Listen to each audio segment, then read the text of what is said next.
Thank you for listening to the virtual workshop on Smart City as a Platform for Modern Economic Development. Today's presentation is presented by Herb C. of Think Big Partners. The original webinar was recorded on May 31st of 2018. If you'd like some more information about services or about Smart City and economic development, please visit www.thinkbigpartners.com or call us at 816-842-5244. The presentation will begin by starting with the workshop goals. Different things, and the goals of the workshop, first of all, as you can see here on the slide, is we need to redefine what a smart city is. It may not be what you exactly think. We think it is a much more broad view. We also want to talk about your city's most important assets. We want to be able to look at what opportunities exist in your community, create strategies and tactics for economic development in terms of those opportunities, and lastly, tie it all together in a smart city platform, interactive dialogue that hopefully should develop some strategies, implementation tactics, and be able to back up some of the research that we're going to share with you here in the course of today's presentation. Lastly, as we mentioned, the last 30 minutes will be dedicated to the interactive workshop portion.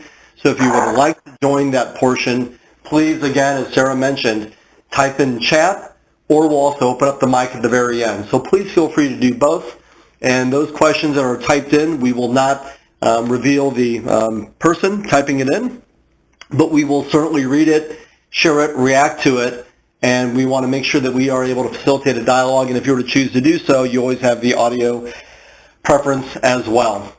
So before we begin, we need to redefine the smart city landscape, and we're going to define it first of all and who we are as Think Big Partners. Think Big Partners, very briefly, we were founded in 2009. We came out of the incubator, accelerator, co-working space, and have acted as an innovation partner with large companies since 2011. Our expertise and experience lies in the Kansas City Smart City Project, of which we're very proud of, having won a 2017 Golden Edison Award. And the project resulted in creating a $15.7 million public-private partnership, which was the phase one project for Kansas City's Smart and Connected City platform. We were the original visionary, co-creator, and we acted as an implementation partner and advisor throughout the entire project, and we still act as an advisor to the city of Kansas City, Missouri today, also running the Kansas City Living Lab and Innovation Lab for creation of new ideas, services, and applications. If you were to look at the idea of a smart city, smart cities have evolved from not only becoming a platform of technology, but really we've got to be able to look at the opportunity for smart cities well beyond the technology function. The smart city application, as defined by Wikipedia, is really a series of connected sensors, beacons, electronic data collection, and all these things used together to manage assets and resources that would effectively make a city smarter, better, and more efficient. The opportunities exist historically have laid in LED lighting systems, waste management, and even the Internet of Things or IoT technologies have long historical roots coming out of the mining industry. But really, we think a smart city application is much more broad than that. If you were to look at the slide in front of you now, this is probably the more normal view of smart cities today. This is the National League of Cities. If you were to look at the different applications, you can see many, many more things. You can see everything from energy to lighting to public safety. You can look at waste management, parking and traffic control. You can look at many of the different aspects of a smart city as historically defined by the technology applications. But we want to view it as a different way today. We're going to look at smart cities as an opportunity for economic development. Economic development based on you as a city. You have a platform in front of you, much like that of a phone. And so if you were to think about your city as a platform and the different applications as apps, the users that are using the common platform are not only the business community and the local government, but it's also the citizens of the world that are accessing the data and the research and all the opportunities that come from it. But most importantly, we want to be able to look at the citizen opportunities for economic development on that platform. So over the course of the next 30 to 40 minutes, we're going to go through some of the research, data, implementation strategies, and tactics, and then we're going to wrap it up before we go to the interactive questions to be able to really talk about how do you tie all this together based on that. For those of you also joining, you should have received via email a Smart City webinar virtual worksheet preparation packet.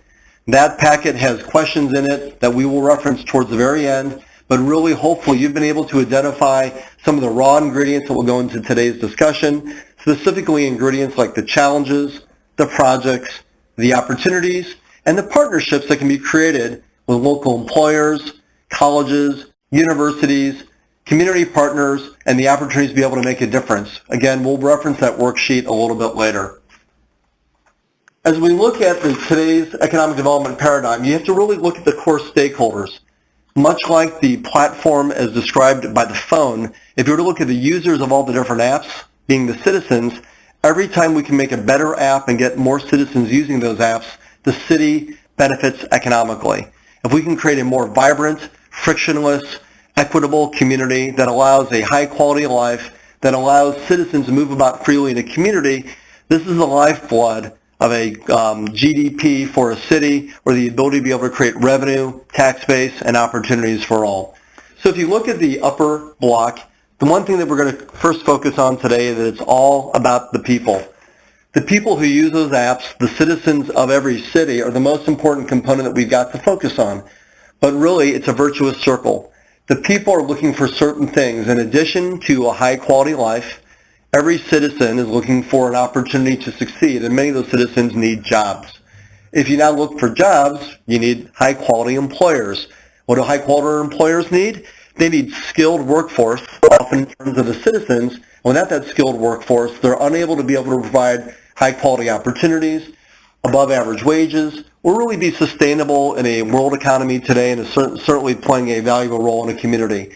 Without those skills, you've got to look at really the breakdown of education. Education we're going to talk about a little bit today, not only in terms of traditional education like universities and schools, but also the education that can come from partnering opportunities, teaching entrepreneurship, design thinking skills, innovation opportunities that are a different form of education, but according to Gartner, some of the most valuable skills today that can be learned by a citizen isn't just the traditional education, but it's the opportunity to be able to be a critical thinker and apply those skills.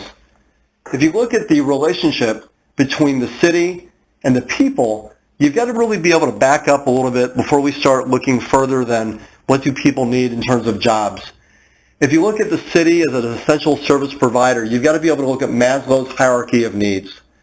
On the slide in front of you, you should be able to see the pyramid, and if you look at the bottom two components, the purple block and the green block, the physiological needs and the safety needs, without the ability to have food, water, warmth, shelter, rest, security, safety, and the fundamental tenets of a high quality life, really it's hard to be able to build a city upon that. If you were to look at some of the problems of some of the communities throughout the country, think about a community that's been ridden with crime.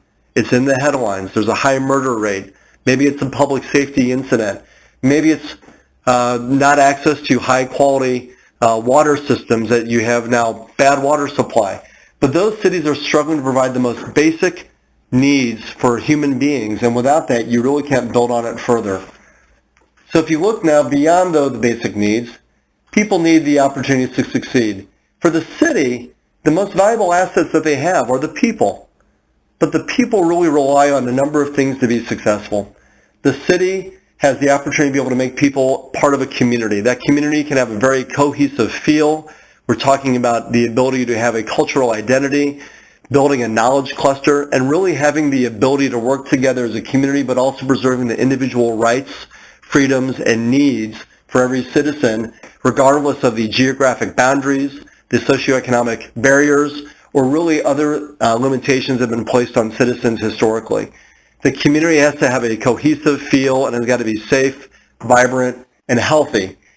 The platform for the city is really the opportunity in the Smart City Dialogue to be able to create that technology base combined with governance, combined with being a very good, sensitive stakeholder in understanding the core needs of the citizens. It's not just enough to be able to look at Maslow's hierarchy of needs, but you also have got to be able to understand beyond that, once those are established, for the ability to have a high-quality job, the ability to live a high-quality life, and the ability to be able to work within the constructs of what the city has to offer. The other thing that the city has that's a very valuable asset are the assets of the platform. We'll talk about that in just a little bit, but specifically we're talking about things like infrastructure. We're talking about roadways. We're talking about light poles. We're talking about sewer systems. We're talking about the physical assets that also can include the people, but specifically we're talking about the infrastructure assets that every city possesses and the ability to make improvements from an impact area that can have social, political, and financial benefits. The opportunity also for the citizens lies in some of the opportunities that the city can create for the citizens. This means the ability to attract high-quality employers, jobs, and being able to provide an opportunity for fertile economic conditions. And then lastly, one of the assets for the cities is that they have the ability to have a very long-term view. Given the function of government, the bonding capacities, the financial resources, albeit constrained, and the stability for long-term governments, the ability for a city as a stakeholder to be able to have both a short-term investment view and a long-term investment view is essential to be able to make the citizens of the city much more successful. If you now look at what the employers need and what the job market requires, it's a two-sided market. If you were now looking at the citizens as a most valuable component within the GDP structure of an economic development platform, we've got to now look at what the employers need. It's not enough for the citizens to be able to live, work, and play in a safe and secure environment, but we've got to be able to look at what the employers need to be able to focus on building a sustainable company that can provide valuable services in the global trade and economy. So what the people need is they need a high quality of life, which can come with a high quality job that is predictable, sustainable, that offers opportunities for advancement, and hopefully offers opportunities to be able to exercise the creativity and talent that that person has. High-quality employers need certain things like access to skilled workforce, which requires education, a progression of skills and development, and lastly, the high-quality employees that go within that, they need the ability to be able to get from point A to point B as easily as possible, creating an opportunity to live in a frictionless or a low-friction environment. Specifically, we're talking about transportation and mobility to be able to get to and from work, and affordable housing to be able to live within a reasonable distance to that employer. If you look at the Smart City platform from the next construct, we're going to reshift our focus and be able to go back to the safety and security needs. If you look at some of the assets historically that cities establish against those safety and security needs, we're talking about things like lighting. We're talking about things like the ability to have policing. But we're going to actually shift our focus and look a little bit further than that.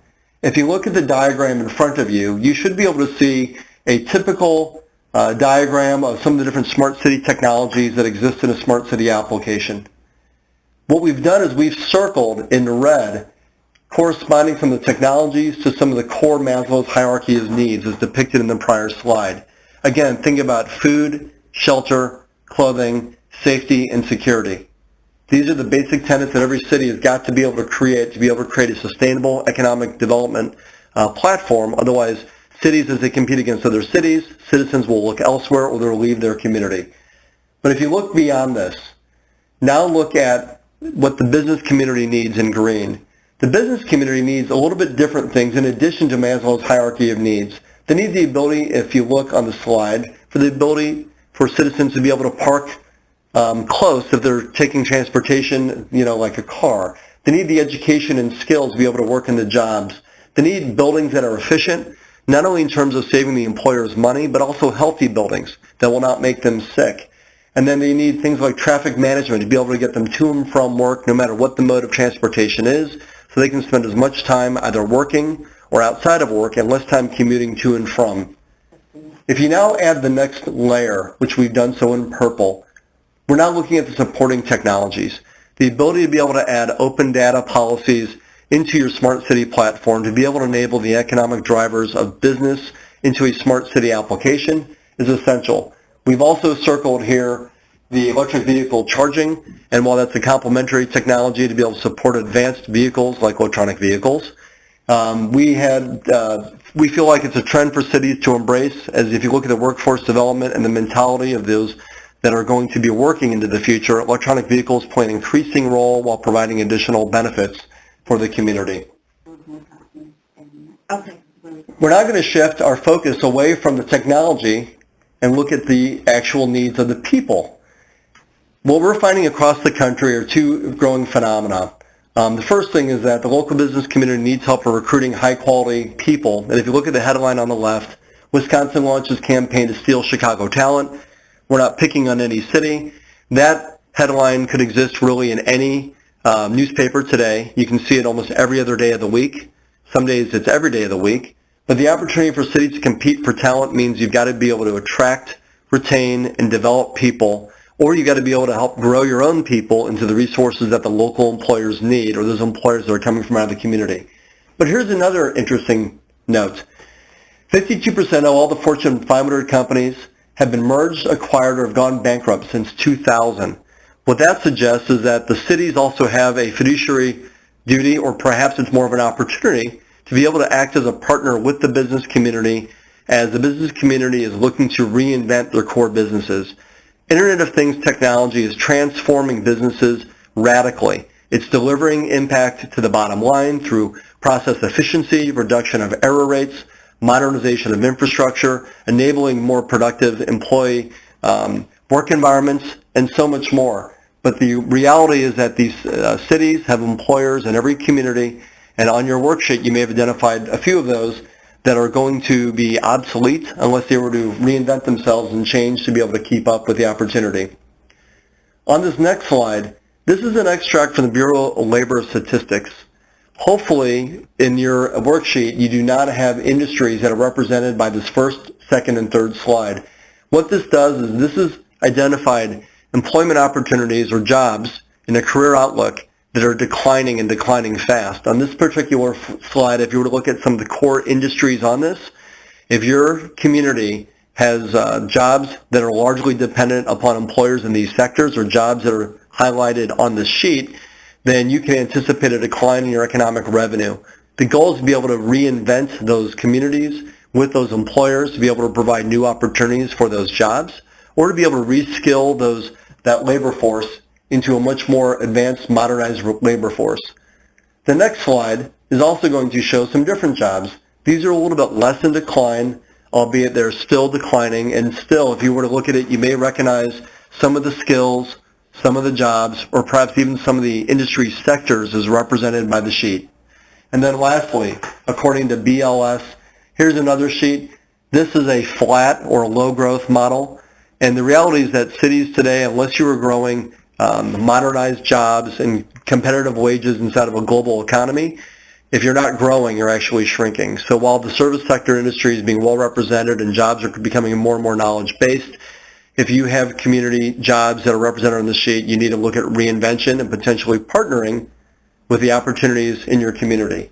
Conversely, if you were to look at this sheet, and we're going to spend a couple moments on this, the highlighted jobs here really represent those jobs of the future, and you may see a trend.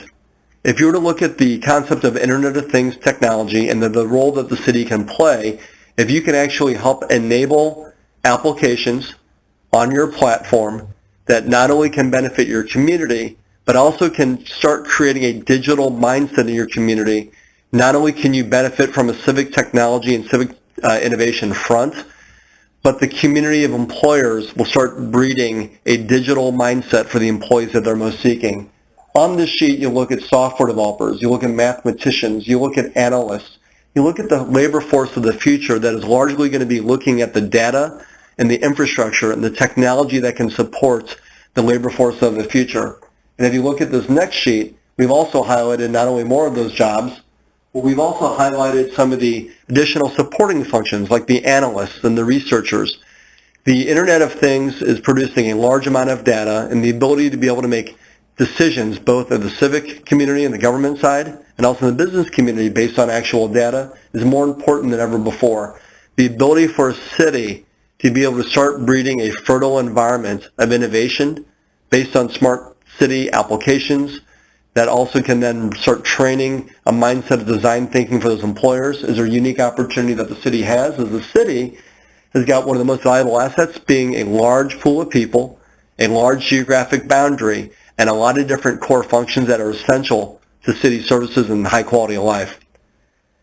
Businesses are focused on growth, but they are challenged with more things than ever before, not only from governance, compliance, the ability to be able to make smart budget cuts as labor forces evolve, and the lack of adequate resources oftentimes, and perhaps manpower, skilled workers, or even financial resources, they're also facing the challenge of innovation.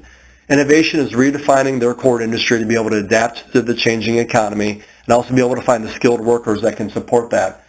If you were to look at this slide, corporate innovation is deemed to be very slow. While over 40% of all the Fortune 200 companies have innovation centers today, or they have programs, they do not have the ability to be able to speed up the programs that they run. Why? Because of the governance, the restrictions, sometimes the bureaucracy. But while the large companies provide stability, they do not have the agility of being able to pair up with a smaller labor force, sometimes known as innovators or entrepreneurs, and they're now looking for opportunities to be able to create a different type of economic partnership that can benefit your city. If you look at now the role of corporate innovation, this is information that was surveyed by one of the large consulting companies, and they covered all the major industries. Perhaps if you were to look at the industries on the right, you'll see some of the industries that are represented in your community or even on your worksheet. But if you look at some of the most disruptive opportunities here represented, financial services, manufacturing, energy, and healthcare represent some of the largest opportunities for industry innovation and some of the biggest gaps that the employers are trying to find partnerships on. Again, a key concept here is you as a city, as a platform, you have a vested interest in many of these opportunities, and you have the ability to be able to grow a digital mindset with your citizens. If you look at this next slide, this slide depicts some of the biggest industries that are at risk of disruption. And if you were to identify some of the industries and the business partners on your pre-work worksheet, you may find yourself saying, what can be done about it? It's very risky for a business to be able to look at the opportunity of innovation as something that they are not having to participate in, because the reality is that the world is changing around them, and if they do not participate, they will be one of the 52% of the companies, the Fortune 500 companies, that will face extinction. And so what cities and the large companies that are in the community have a unique opportunity to do is to be able to start partnering. Well, what ways can they partner? Research has shown that a lot of the innovation mandates for the large companies are less about disruptive, they're more about continuous or incremental innovation. Why? Especially because the large companies are really charged with being able to provide shareholder value because they're publicly traded. They're looking for sustainable revenue streams with incremental value that they can be able to derive from innovation. So being able to generate revenue by enhancing existing products and services or by launching new products and services, those are the two main methods, but especially the enhancement of their knowledge from the citizens, from the data that can be gained, is one of the core drivers for innovation. On the next slide, you're going to see an additional data of the sources of innovation. The idea of ideation is not something new, but the idea that disruptive innovation comes from usually outside the industry is somewhat of a breakthrough idea in recent years. Clayton Christensen, a very noted innovation consultant, was noted in saying that disruptive innovation usually does not come from within the walls. The reality is that the paradigms that an organization has usually limits the critical thinking and design thinking capabilities, and the ability to create partnerships with outside parties like universities, entrepreneurs, and innovators is very key. But we have to look at this a little bit differently if we're looking at the smart city platform from a citizen standpoint. Every citizen has got a domain of expertise or set of life experiences that can be valuable in finding new insights to drive innovation. So if you look at the top 10 sources of innovation, if you look at customers as citizens, and if you look at employees as citizens, they're going to be the biggest bank of new ideas for innovation. But how do you launch them into action? How do you get these citizens to engage meaningfully in a dialogue with these large companies? And how does the city play a role of capturing that data or facilitating those conversations? Well, if you were to look at the different processes that are out there, the majority of the Fortune 500 companies do not have all of the resources that they'd like to have for innovation. In fact, a good number of them do not have formal innovation processes. And in fact, even further, a lot of the innovation that goes on is being constrained because it's inside the walls. There's a strong bias towards doing innovation in-house, and yet the most disruptive innovations that can reinvent a company, we're finding still occurs outside the house. Why is that, and what can be done about that? If you look at now the ability to be able to have a source of ideas, development, design, and commercialization, how do we accelerate this piece? the city has an opportunity to be able to take design thinking and be able to take citizens and be able to put them together into an equation that allows citizens to be able to look at understanding smart cities as a quality way of life, but also as a methodology of thinking. Once a citizen is exposed to advanced technologies like advanced parking solutions, public Wi-Fi, applications that can help them move about the city more freely, or perhaps it's a public safety mechanism that they become aware of, it starts capturing the imagination of the citizens, and it really starts creating a dialogue in their mind of how do we create new solutions to problems that we work with every day. The ability for the city to be able to propel those citizens into those conversations is very unique, because the things that is most touching a citizen every day are the essential city services that the city provides. If you look at now the opportunity for companies and how they can attack innovation, you can see from this slide here that the majority would rather build it in-house, but that number is increasing on the partnership side. A few years ago, that number was about 20% less, and that number is growing. We expect that number to be over 40% of the companies will look for outside innovation partnering opportunities in the form of citizens. And if you can create an economic platform that incorporates both citizens and the companies that work within the city, you now have a mechanism that can facilitate economic development as you help the local businesses reinvent themselves. Here's some of the biggest opportunities that the local community can benefit from in terms of employers. If you look at healthcare, healthcare is facing tremendous amount of disruption, both through the advent of new data streams from the wearable devices, new data analysis that's coming from disparate data sources that were not available before.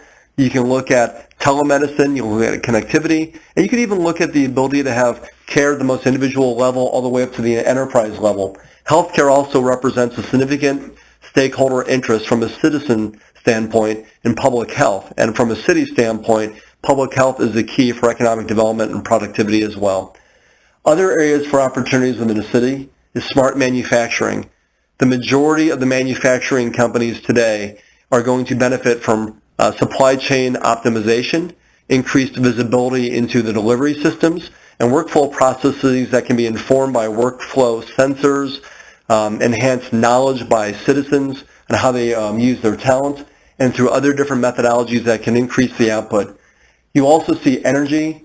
Energy is an opportunity to not only save money and improve infrastructure, but if you look at Maslow's hierarchy of needs, specifically the energy in terms of lights offers the ability for a smart city to be able to create a public safety enhancement opportunity through the idea of cameras, gunshot detection, environmental sensors, and also Wi-Fi, which can power the backhaul and data, backhaul capabilities and densification that will be able to carry all the data from all the beacons and sensors back to the cloud, be able to inform city government. But all of these local business opportunities that exist in employers really, again, when facilitated by a city, can help create a way of thinking for the citizens, design thinking skills that enhance the digital skill set for the employers, and really the ability for a city to act as a educational platform and a joint development partner for the employer opportunities in a community. On the next slide, you're going to see some specific dialogue here on health. Healthcare systems are undergoing radical improvement, and the healthcare industry especially stands to benefit due to some of the different IoT breakthroughs that are listed here. Again, medical devices, hardware, software, and even health outcomes are being impacted by the ability to access data at both the individual and the enterprise level. Energy and utilities is another opportunity that the city, being the biggest stakeholder and owner of energy and utilities in the forms of the grid, light poles, infrastructure systems, has the ability to be able to make improvements that not only can save the city money, can incorporate entrepreneurs and innovators in designing new solutions to the problems that the city faces, but also creating a unique R&D partnering opportunity, even in the form of pilots, with a lot of these large companies that are trying to test and commercialize new technologies in the smart city space. On this next slide, you'll see a little bit more opportunities on the retail side. Internet of Things technologies is transforming how citizens interact, but even the insight from a standpoint of marketing can transform the retail experience. not only creating new revenue streams from the retailers, but also improving the efficiency, reducing the time and the friction, and the ability to be able to have communities benefit from increased satisfaction and retail experiences that can drive taxes within a community. As we go to the next slide, we're going to see a little bit different change. Let's look at now the role of government. The government is one of the largest employers in every community and also singularly one of the biggest economic shareholders in every community. In fact, it's been estimated somewhere between $1 to $5 trillion of economic impact can be reached from smart city implementations on the government side. So the government, again, being a very large stakeholder in the Internet of Things technologies, has the opportunity to be able to help generate new ideas, incorporate the citizens, the new innovative technologies, and be able to help employers recruit and identify new skill sets that can benefit their companies. On this next slide, you're going to see the process of innovation.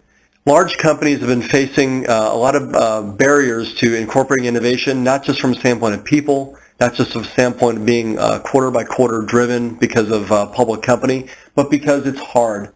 They've got to be able to look at near-term efficiencies and outcomes that will allow somebody to be able to take advantage of the impact while also being able to look at long-term based on the stability to be able to invest in the community. If you look at then the labor market now adds a new dimension of complexity.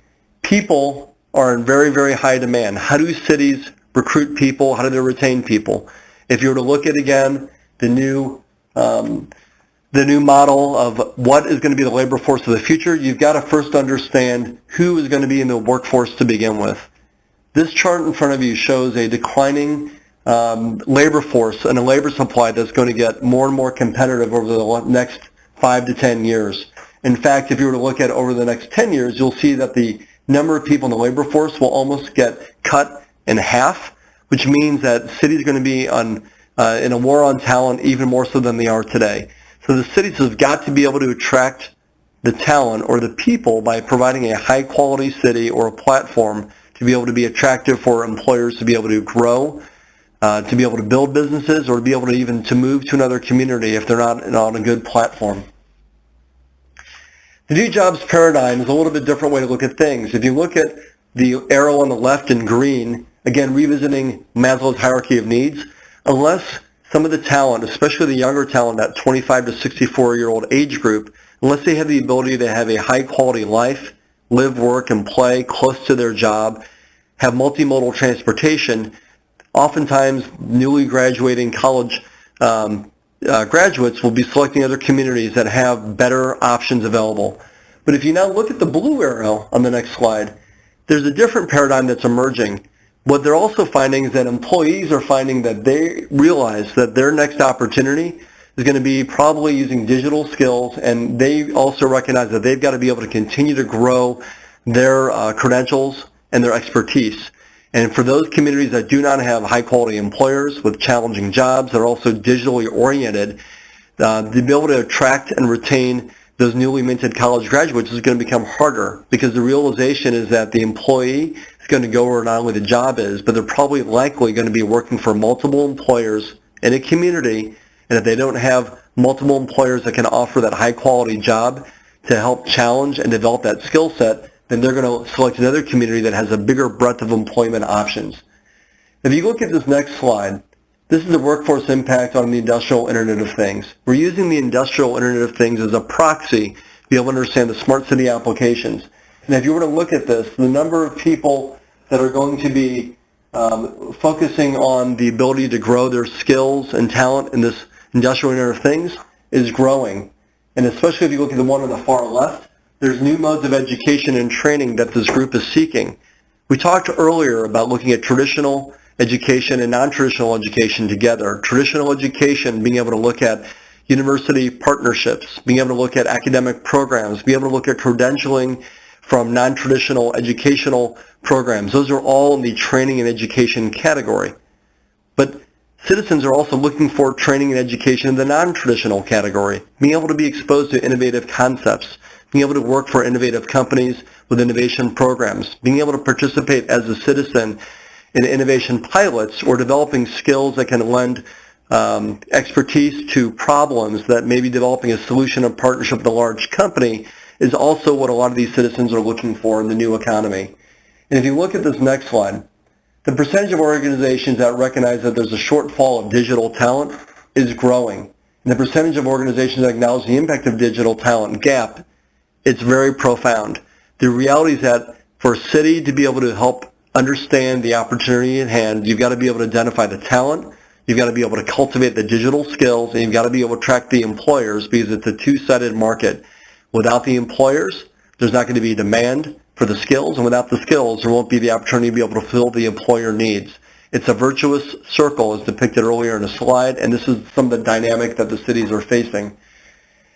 You also have an opportunity to be able to look at some of the additional supporting skills. Because of the technology and the Internet of Things, you can find that cybersecurity, cloud computing, and data analytics are some of the top skill sets that are needed to be able to enable the industrial Internet of Things. Smart city applications aren't just about parking. It's also about the supporting systems that are going to be keeping the data safe, the infrastructure running properly, keeping the networks secure. The ability for cities to adopt smart city technology also will create opportunities to be able to groom these skills, which are going to be very high demand for these employers. Again, this is an opportunity for cities to be able to act as a large platform for both innovation and education in the workforce development and the citizen opportunity development roadmap. Lastly, in this thread, if you look at the cities now as an overall platform, there's an evolution of thought happening. Both people and companies are reinventing themselves in this new economy. We're going to touch on this in a moment, but there's a term for this new economy. But this new economy is demanding a different way of thinking about things, different mechanisms to support it, and the opportunity for citizens and cities to be able to work together in new partnerships. The city is a reinvention platform also before we go into this new paradigm. You've also got to be able to understand what's the role that the city can play. Being able to have new regulatory frameworks, open data policies, being able to create new training programs, and being able to promote new standards and interaction opportunities is going to be very important for this new digital economy to be able to sustain this. In fact, if you look at the reinvention platform, the industrial Internet of Things has different stakeholders, not only being able to look at the new products and services or the enhancement of new products and services on top of current layers, but the ability to transform work on a platform that's going to be focused on both the stakeholders. The impact of open data on the cities has been seen to have a very profound effect economically. So if you look at open data platforms specifically, this means being able to have access to the data, have policies that will enable access to the data, and being able to have the ability to protect the data, to be able to have access, to be able to make informed decisions on economic growth. The ability to act much more efficiently, be able to help modernize infrastructure based on data insights where it's going to be needed the most, is going to have a profound effect on every community's GDP. In fact, if you look at this from another way, there's a multiplier effect. For smart city IoT investments, you can look on this chart, but you can see that there's a multiplication factor of between 7 to 10 times. What does that mean? For every dollar invested in the smart city infrastructure, you can actually see an incremental GDP return on investment between 7 to 10 times that over the course of the asset lifetime. This is a very important thing to note. Not only does it have a direct financial impact, but without that investment, cities will continue to fall behind against their peer cities. They will not have the infrastructure that is needed to be able to have the Maslow's hierarchy of needs of safety and security, and food, shelter, water, and you will not be able to grow the digital talent that's going to be essential for the employers to be able to recruit the employment base that they need. Additionally, if you look at the structural growth of the urban economy, you've got another different thing that's going on. If you have the incremental GDP, if you look at it from a standpoint of the investment of the technology, you actually see how not only the technology investment also grows the impact on the community, but also has a ripple effect throughout the other different parts of the economy. And this economy really is based on a number of things, and we see that the top digital roles and the employers are going to be looking for the skills are going to have a very big impact on this. In fact, if you look at the top digital roles in the next 2 to 3 years, almost all of these roles are going to be revolving around Internet of Things technologies, information security systems, digital architects, data engineers, system engineers. You've got data analysts, data scientists, and more. These are really the mark of a smart city platform that is now working to be able to provide essential city services with smart technologies and also intermeshing, hopefully seamlessly, with the business community on IoT technologies and applications. The city also has the opportunity to be able to look at the fourth industrial revolution. Sorry, folks. The fourth industrial revolution is a term that was coined here, and if you look at the advent of it, the first revolution was really the mechanization of water, power, steam, things like that, but really the power systems that really drove the industrial age. The next stage, once you have the power, now is the creation of the different hard goods. We're talking about the Iron Age. You're talking about the ability to produce different goods and services, durable goods in the economy. The third wave on the Industrial Revolution was really the advancement of the technologies. If you look at the computerization, automation of production. And then the fourth is really an extension of the third. It's a continuation, but it's the modernization of the digital infrastructure and the platforms that's going to now increase productivity further. If you look at the fourth industrial age, here's an impact grid that you can see within your city. Perhaps you'll recognize some opportunities that you can be able to take advantage of from innovation partnering.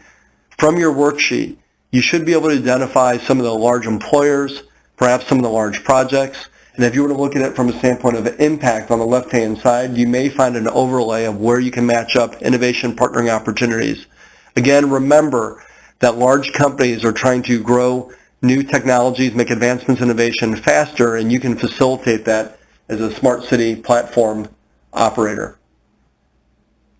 The next slide is going to talk a little bit about the jobs that are going to come out of this.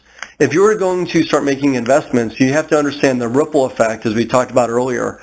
4% of all the companies create 40% of all the jobs. And if you look at job creation by entrepreneurs or entrepreneurial-minded companies, this is the chart that really shows what can be expected from job growth. In fact, high-growth companies, which represent the 4% of the population, are characterized by 20% year-over-year growth, and they create the majority of the jobs. In fact, over a period of 10 years, it's usually 70 or more jobs.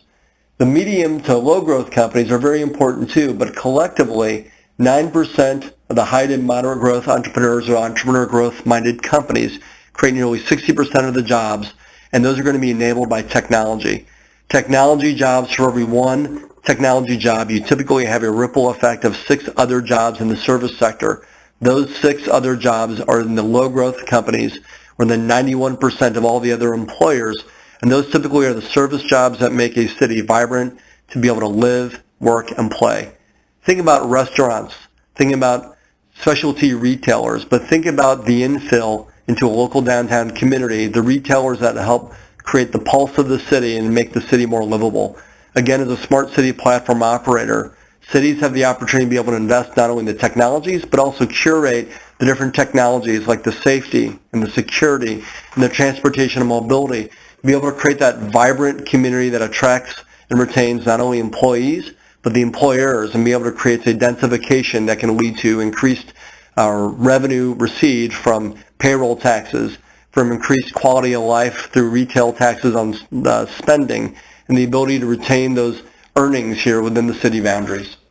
If you look at the next slide, we're talking about also, again, further examination. This is a stark view of, again, 9% of all the companies create the majority of all the jobs. And if you look at the growth capabilities of those, you can see that over 10 years, the high growth companies create 73 or more jobs, the moderate growth companies create 34 or more jobs, and the low growth companies, while they represent on average 2 people, those are very essential to be able to get to the community's vibrancy needs. So as we wrap up here, there are a couple last things we're going to have you look at. The ability to understand the fourth industrial innovation partnering opportunities is really marked by a couple different things. The first thing is that if you can now pair your current projects, perhaps you can pair problems that are reported in the media, perhaps you can look at different things that are important to the core values of the city. How do you pair this with the needs of the citizens, and how do you match it up to the local business community opportunities? If you look at the next slide, there are ways that the companies can also look at ways that they can partner in the terms of innovation centers. The quote there in the upper left says, innovation centers are physical spaces for teams that set up organizations with global technology hubs with the ability to leverage startups, industry and academic ecosystems, and more. That this hub can provide the opportunity to act as a catalyst. Think about the city as the original stakeholder or investor in that catalyst to be able to facilitate not only the skills but also catalyzing innovation opportunities in the community. It wouldn't be right for us to be able to not mention the innovation centers before we conclude here to take questions. Innovation centers have a lot of different origins. Again, if you think about the city as a platform, think about the opportunities to be able to have co-creation with the cities. If you have the citizens and you have the large companies working in unison to solve problems, creating new solutions and creating opportunities, this innovation platform has a lot of different roles. There are four major models, but if you look at the third model in orange, it's the community anchor model. That is the model that most cities can adapt because of the role that they play.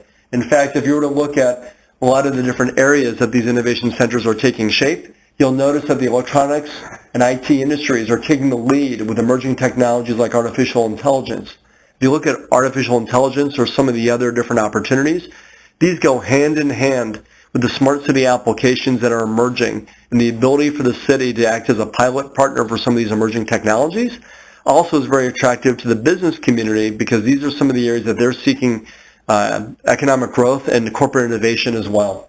In fact, if you look at the next slide, innovation centers with different technology focuses, you can see the growth in certain areas. Artificial intelligence has grown tremendously, followed by big data and analytics, software and application development, and then lastly, Internet of Things and smart cities. Those are the four biggest out of the five shown on the slides, and those are the areas of most growth that the cities have the unique opportunity to be able to really play a major investor, stakeholder role in facilitating innovation, entrepreneurship, and economic development. This is a map that shows some of the different states across the country that have made investments in this economic development platform known as an innovation center. And while Silicon Valley historically has been known to be an innovation center hub, we're finding that this is changing very, very quickly. Many states and many communities are adapting the idea of being an innovation partner. And in fact, Silicon Valley today has less innovation centers than the rest of the country, whereas 10 years ago it was inverse. If you look at the role that cities can also play, you've also have to be able to understand the sectors that the innovation partnering is going to be focused on. Manufacturing is probably one of the biggest sectors from a standpoint of a local community that you can spend time looking at the operations, the improvement, the workflow optimization, and the data insights that have been gained to your local employers to be able to help them reinvent their local industries. And again, these are skills that can be developed through the Smart City platform and application. If you look at the next slide, this is a more traditional view again of the Smart City. However, we've circled a couple things that are a little bit new. If you look at the role of economic development, the city administration, the role of education and social services, the ability to be able to create new systems, opportunities, data streams, learning models, and be able to create these public-private partnerships that not only benefit from lowering costs or increasing efficiency, but also this creates a platform for being able to have much more equitable cities, being able to create social service platforms that are going to reach more people, that can also improve the quality of life, and enhancing education when paired with academic institutions and innovation mindset. And lastly, the economic development and the administration needs of a city can be both met at the same time by partnering under the Smart City Innovation Model.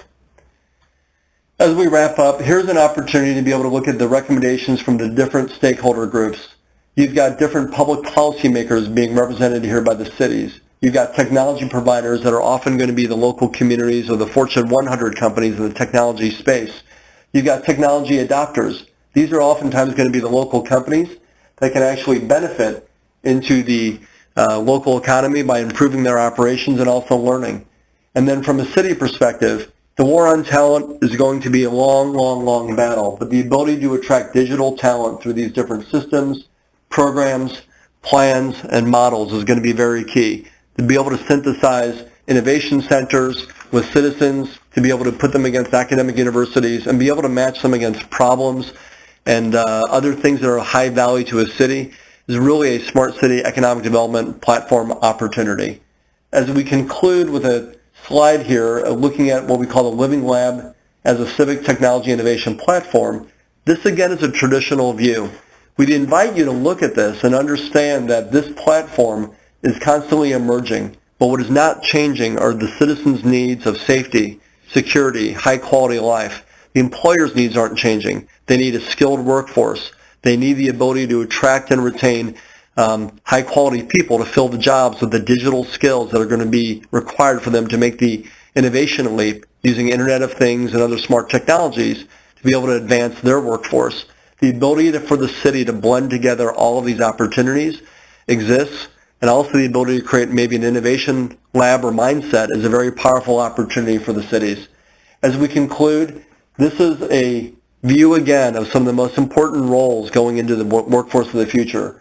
The different work skills being data scientists, full stack developers, engineers, solution architects, and more is really kind of the crux of how do we as a city facilitate higher skills, better quality of life, and unlock the value of technology to be able to impact all the things across the systems across an entire city.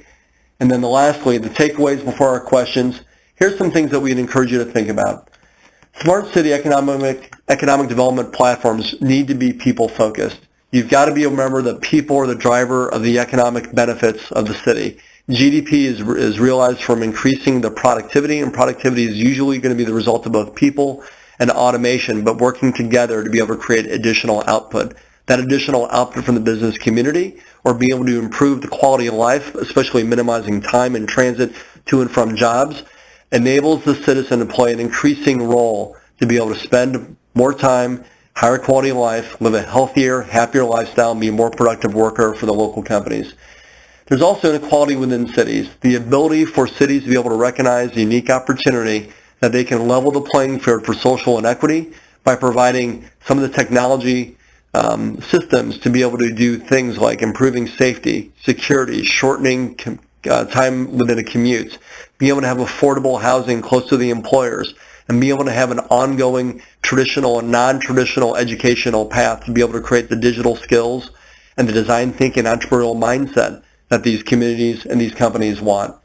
The ability to have cities understand there's a competition between cities, there's a war on talent. The ability to be able to invest in the infrastructure systems to be able to attract and retain is going to be more important than ever. The battle isn't just going to be within retaining, but it's also going to be able to growing those people once you have them and being able to make sure that those skills are going to be able to be productive within the employment base that's offered within the city. You've got to be able to teach new ways for people to think.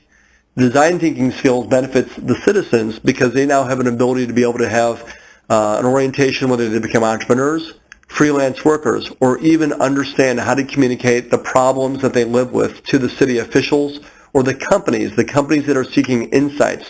To be able to have a mechanism to be able to facilitate that conversation is important, and being able to teach new ways to be able to discuss these is going to be essential. There also needs to be an ongoing partnership between city leaders, citizens, private sector, and academia. Specifically, create a location-based mechanism and also programs that facilitate an ongoing programmatic way that these conversations can happen. Ad hoc conversations do not provide the long-term impact or sustainability that a lot of cities have. The ability to be a smart city, which means an economically developed, a high development growth engine, not only including the technology, sensors, and beacons, but also having an educational platform and a methodology to be able to grow those skills is going to be very, very important. The city has to be innovation friendly. To create an innovation friendly environment means you've got to be able to have advanced solutions. You have to be able to attract employers with advanced jobs. Being able to find those in the Smart City application is going to be very, very important. Public safety is always going to be important. Without safety, you have nothing. And the ability for a citizen to be able to feel safe, whether it's transportation, moving to and from work, safe in a public space, or even be able to feel safe from a standpoint of low traffic congestion or high quality of life based on low air pollution. All of these are safety considerations that are going to impact the quality of life for citizens when they're selecting cities. Education needs to be improved through traditional and non-traditional, and the skilled workforce demands are going to drive a lot of the citizen needs and where they're going to go for their next job. Transportation is essential. You've got to be able to create frictionless transportation, and the ability to have high quality and affordable basic services means that the citizens have got to be able to afford be able to pay for the water and the energy, and that means the citizens need to be able to have the cities working at the most operational, efficient manner to be able to lower the costs. Lastly, open data policies are going to be very key for citizens to be able to make contributions of their data, both PII or publicly identifiable information, and also de-identified aggregated data, to be able to provide that data into the platforms for the cities to be able to utilize to make better decisions. Citizen engagement is going to be key in this data interchange. Not only be able to look at bottoms-up dialogue of what is needed, but also make sure that they have a voice in how the data is being used. And then lastly, the ability to recognize that the platform and programs and the multiplier effect upon investment in this infrastructure is going to be very, very key. The ability for cities to understand that they are running a smart city economic development platform, but just by operating a smart city is going to be very important. So with that, as we go to the last slide, I see that we have a couple questions already having been typed in. But what we'll do initially is answer a question or two, and we're going to open up the mic here in just one moment. Yeah, so I have a question that was submitted on chat from a group in Oregon. How do I start creating a public-private partnership? Great question. Well, public-private partnerships, first of all, you've got to look at a couple parts of that recipe. The first thing is that it would be really valuable to understand both partners, because again, public and private mean they're two people at the table. What's going to be important for each stakeholder? If you look at it from the private sector company, if you look at their core business, is it a corporate R&D model? Are they looking to be able to test and pilot a new technology? Are they looking for data insights? Do they want a large group of people to be able to test it? Different applications that can come in the form of the citizens. But being able to understand what each party needs is going to be essential to be able to create it. Once you identify those parties, then you've got to be able to create a framework. What are the data policies that are going to be required? What are the constraints? Is a public-private partnership going to be a paid or unpaid model? Is there going to be capital investment from the private sector partner to be able to pay for the installation, the operations? What's the expectation? Is the expectation that there's going to be an opportunity to be able to sell something through a procurement cycle? And if so, is it going to be deferred billing? Is it going to be performance-based? Or is it purely a corporate R&D function? The public-private partnerships really need to be represented by both the city as a stakeholder and the private sector partner, understanding what each one needs to be able to create a successful partnership, and then really outlining it. And then lastly, that third stakeholder, the citizens in between. Both the city and the private sector partner are going to benefit the citizens ultimately. And as we look at the applications, the new products and services, or the new incremental innovations that are going to be tested, we've got to be able to understand how the citizen plays a role to be able to benefit from that too. But really, it's a very dynamic process to be able to attract it. Sometimes being able to simply announce a program is enough to begin, but we are also finding that private sector companies are looking for sustainable platforms with a real commitment to innovation on part of the cities instead of science projects. They really want to know a city is going to be a partner in their public-private partnership. Great question, Sarah. Okay, we've got another similar related question, so I'm going to say this next from a group in DC. As a private sector company that wants to give back to my community, how do I make the most impact on my city? So I think that's related to the public-private partnership, and how would a private company start that? Sure. Well, you've got to be able to look at, if you're going to look at the most impact on the city, you've got to look at what are the areas that need the most attention. Some cities it's going to be a little bit more obvious than others. Perhaps it's a headline that's in the paper. Public safety is always one of those areas that always needs a lot of attention when it does get printed in the newspaper. So you've got to be able to look at how do you make an impact on the areas that are going to be of the most value to the citizens, which again, the city is a representation of the citizens' needs. How do we analyze the opportunity for the citizens? Again, look at Maslow's hierarchy of needs. If there's an opportunity within the water, the energy, the safety, the security, the housing, even if you look at transportation and mobility, those are all essential needs for a vibrant community. And if you have an emerging technology, if you have an idea for incremental innovation, if you have the opportunity to be able to provide something of value that can improve the quality of life in those two categories, those are going to be very, very, very high importance for every city. If you're not looking for incremental innovation, higher up in Maslow's hierarchy of needs, those may have lesser importance, but they can still be equally as valuable. But to be able to understand not only the foundational technologies and the needs that can be solved through those technologies or even the enabling technologies.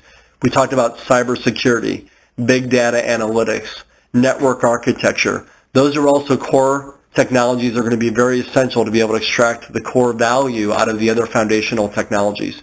So being able to understand what a city needs is something that we do every day. Being able to communicate with the city in a way that makes sense to them, but also identify the needs of those cities and translate them into a private sector company, that's something that can be done through an ongoing dialogue with an understanding of what each partner has to offer.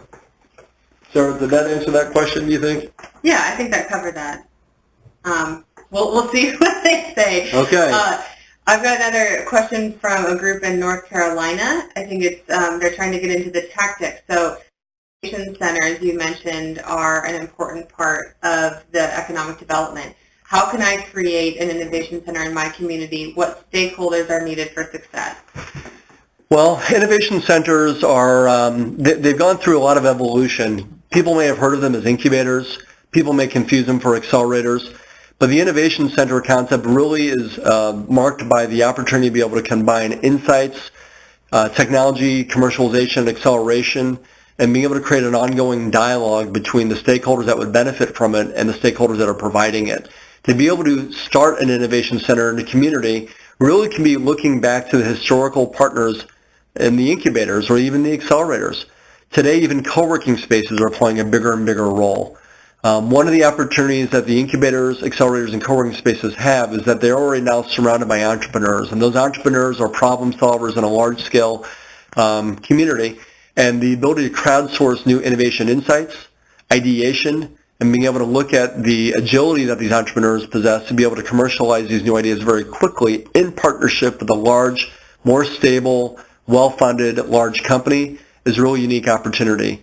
From a city perspective, being able to get both of those two parties into the same place, into a dialogue, and also understand that the ability to point the collective problem solution opportunity at the smart city applications is very powerful. Being able to look at things like safety, security, water, transportation, mobility, especially through this public-private partnership in the innovation centers with the large companies and the entrepreneurs and innovators, provides really a triple bottom line impact. It has a business impact on the company that's a large stakeholder, it has a social impact on the community, and it has actually a modernization and efficiency impact on the city itself.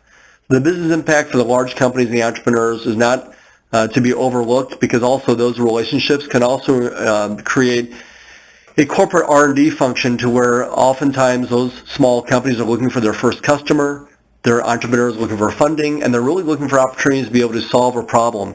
These large companies need this agility, and they also have the ability to be able to interact and be trusted by the large cities to be able to find a mechanism to where all three can work together.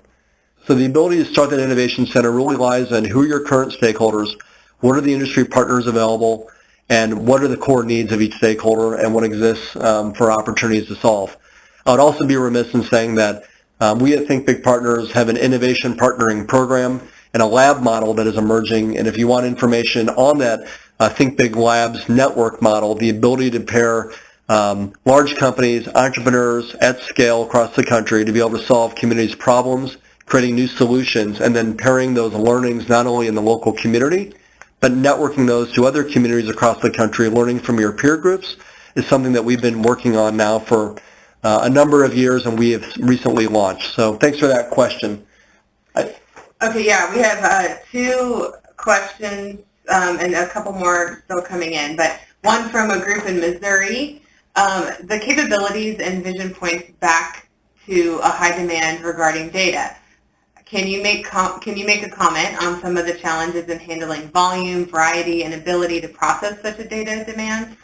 That's a great question. The amount of data that's coming off these sensors and beacons and infrastructure today is tremendous and is only going to grow. And by the way, the biggest sensor that's going to be producing data is probably going to be somebody's smartphone. And people are the ultimate sensor. And so if you look at how do you handle the volume of data, first of all, you got to look at the storage.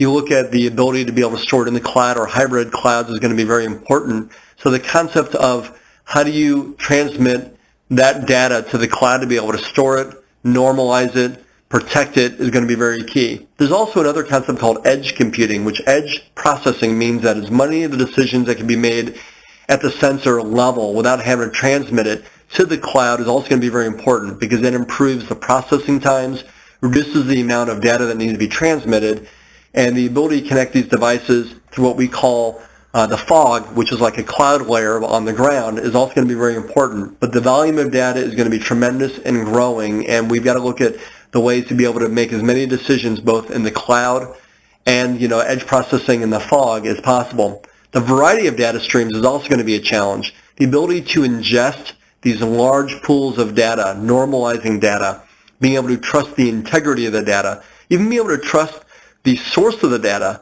There's a concept of almost like data terrorism, to where people can introduce bad data flows, or through bad data analysis you can introduce bad information from the data flows. The ability to be able to look at a wide variety of data, ingest them, put them into Hadoop clusters and visualization layers to be able to understand how to be able to process the data, manage the data, and then lastly, draw the right conclusions from the data in near real time will be essential.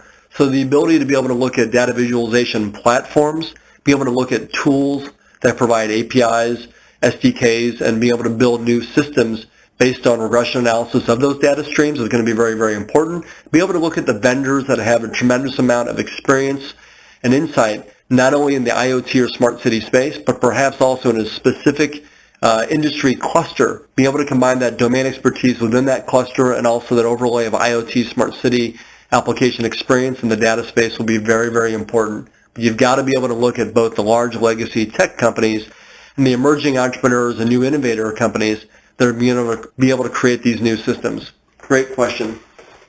All right, we have another one from Alaska. So citizen engagement is one of the key takeaways and an important way to build a smart city. Can you elaborate more on how to engage citizens? Great question. There's been some thought process that's been evolving, and smart city applications have been built historically from a top-down approach. This is really the city or the stakeholders at the industrial level identifying the needs, building systems, and then frankly implementing them, believing and hoping that they'll make the difference that they're looking for. But the insight that's being gained bottoms up from the citizens itself. There's a large body of evidence that says that there's a little bit of a mismatch on some relative basis.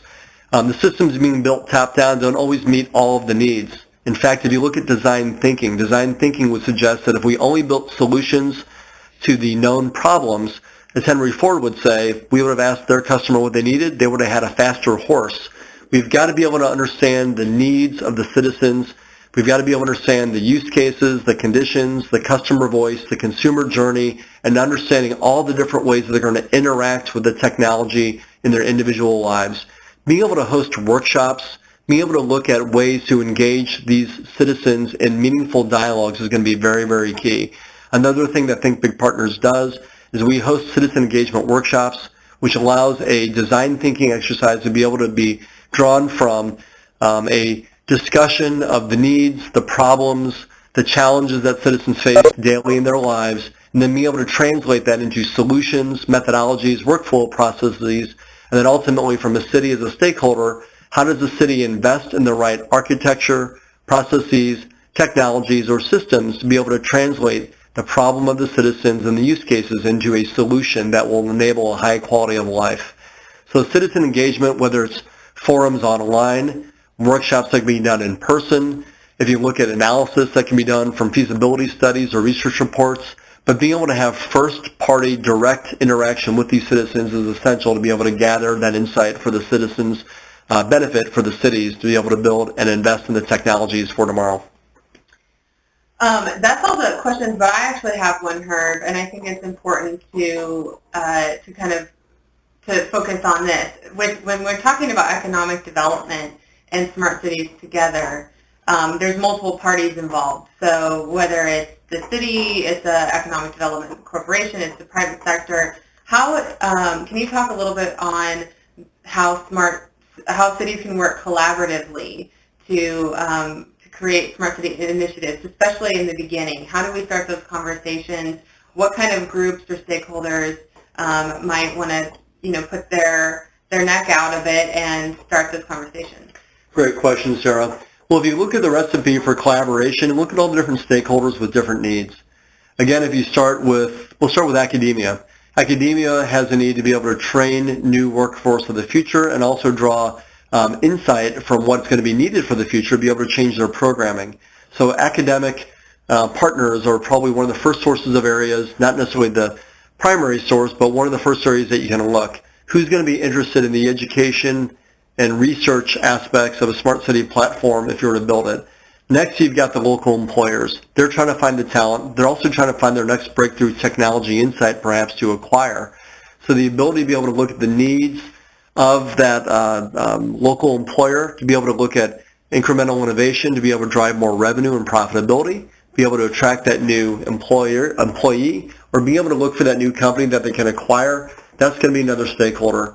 If you look at the entrepreneurs in most communities are going to be found inside of different types of programs like incubators, accelerators, and co-working spaces. If you were to look at those as initial stakeholders, they're going to have voices at the table. And in fact, Sarah, I would ask you, I know that in the co-working space you have a lot of experience there. There are different groups that have participated, large and small, whether they're formal companies or they're even ad hoc groups that get together regularly, but for different benefits. Who are some of the groups that you see in the co-working spaces that you think are part of this equation?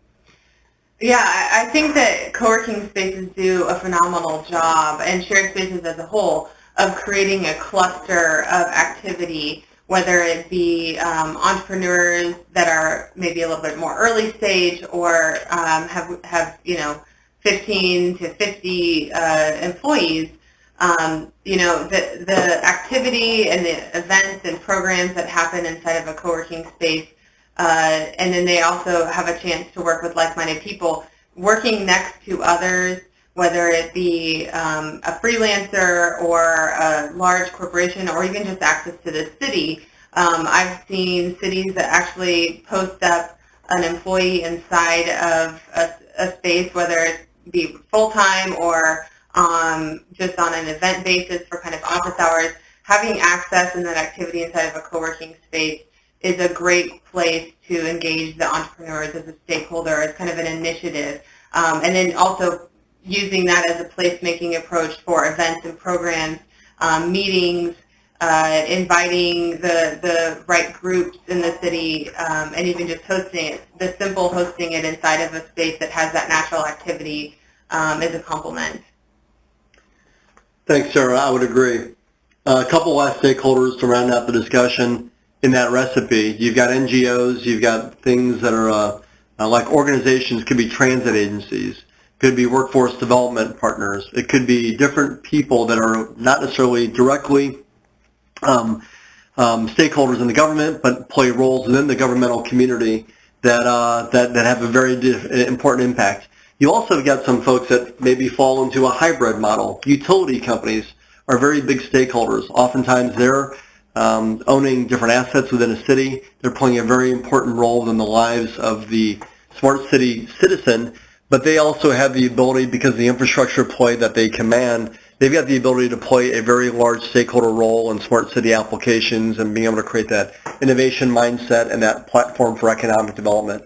Lastly, we would also look at people like venture funds. We would also look at people that may also have other ancillary needs, that might be researchers. And then there's even the media, the ability to leverage the media to be able to have an informed view, to be able to broadcast opportunities, be able to also report accurately and make sure that they have a ability to be able to act as a educational resource. People are more digitally connected today. The media has an ability to convey information, which is a very powerful opportunity, and being able to list all these different stakeholders is very important.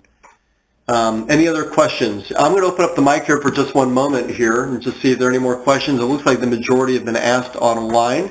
So for right now, all the mics are open. If anyone has a question, please let us know.